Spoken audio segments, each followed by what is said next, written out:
parler de ce que je fais principalement et de vous offrir des pistes de réflexion concrètes pour vos business, vos pratiques. Alors, mon nom est Mélissa Miron, je suis coach de succès communicatrice. J'accompagne les entrepreneurs et les professionnels, autant en coaching individuel, en atelier, formation, conférences. Et mon parcours a commencé en administration des affaires, en marketing. Ensuite, je me suis spécialisée en tourisme et j'ai été 15 ans dans l'industrie des agences de voyage. J'ai été propriétaire d'agences, ensuite j'ai été formatrice, mentor.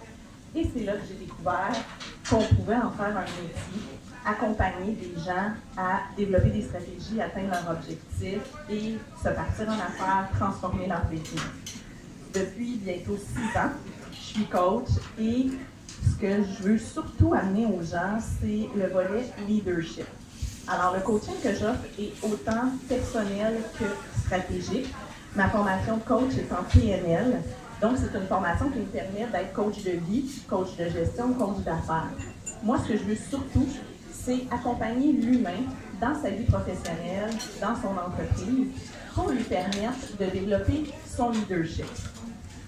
On parle souvent du leadership comme étant de gérer une équipe d'employés. Ça, c'est un volet du leadership. Tout d'abord, le leadership, c'est une façon d'être. C'est de développer ses aptitudes, de se responsabiliser. Le leadership, pour moi, la définition que j'en retiens dans toutes celles qui sont proposées, c'est que ça passe par la connaissance et la lucidité de soi pour pouvoir développer son pouvoir personnel.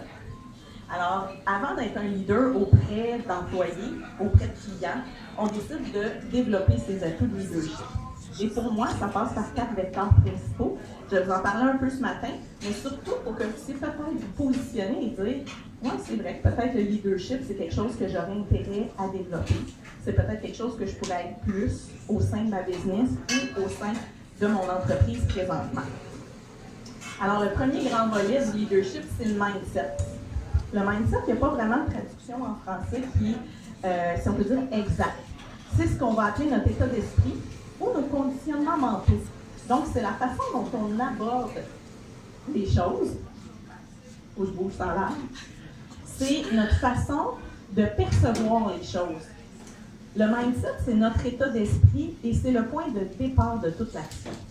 Alors, quand je décide de vouloir viser des objectifs, de vouloir augmenter ma clientèle, de vouloir développer des choses, le point de départ de tout ça, ça se situe entre les deux oreilles.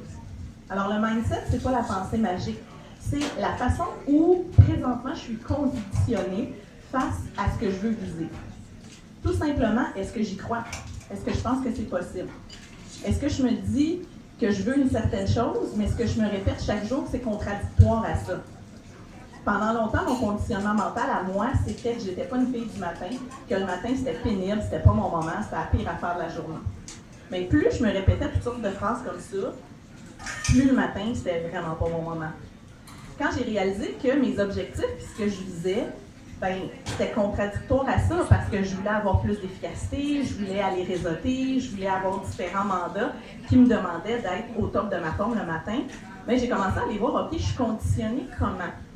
Et après ça, à dire comment je veux transformer ça. Alors, le mindset, c'est vraiment ce qui influence, ce qui est notre intention et ce qui est le point de départ. Ce que je travaille beaucoup en coaching et en atelier, c'est amener les gens à juste prendre conscience par rapport à nos objectifs, par rapport au type d'entreprise qu'on veut avoir, c'est quoi présentement mon conditionnement? Comment je vois ça? Est-ce que c'est aligné? Deuxièmement, c'est tout l'aspect des stratégies. La grosse différence entre le coach et un consultant, un expert, c'est que le coach veut amener la personne à se poser des questions et à décider quel chemin il veut prendre. En tant qu'entrepreneur ou professionnel, il y a 1001 façons de faire les choses, de se rendre vers nos objectifs. Alors, mon rôle, c'est de vous amener à vous positionner là-dedans. Parce que les stratégies, c'est un petit peu le voyage pour vous amener à votre destination. Bien, ça se peut que pour certaines personnes, ça se passe en croisière, pour d'autres personnes, ça se passe en voyage taxable. La stratégie, c'est comment tu veux avancer vers ta vision, vers tes objectifs qui vivent. Alors, avec les stratégies, c'est un peu comme de dire, voici toutes les possibilités. Maintenant, on va créer ta stratégie à toi. C'est quoi qui est important pour toi? Quelles sont tes valeurs? Quel type de personnalité tu as? C'est quoi tes atouts, tes talents sur lesquels on peut miser? C'est quoi tes enjeux d'entreprise? C'est quoi tes enjeux personnels?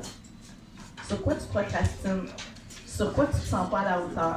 Et d'aller mettre en place des changements, de l'aide et des circonstances qui vont permettre qu'on va se rendre à destination ou à tout le moins qu'on va s'en rapprocher d'autant plus. Le volet stratégie, c'est la base du leadership.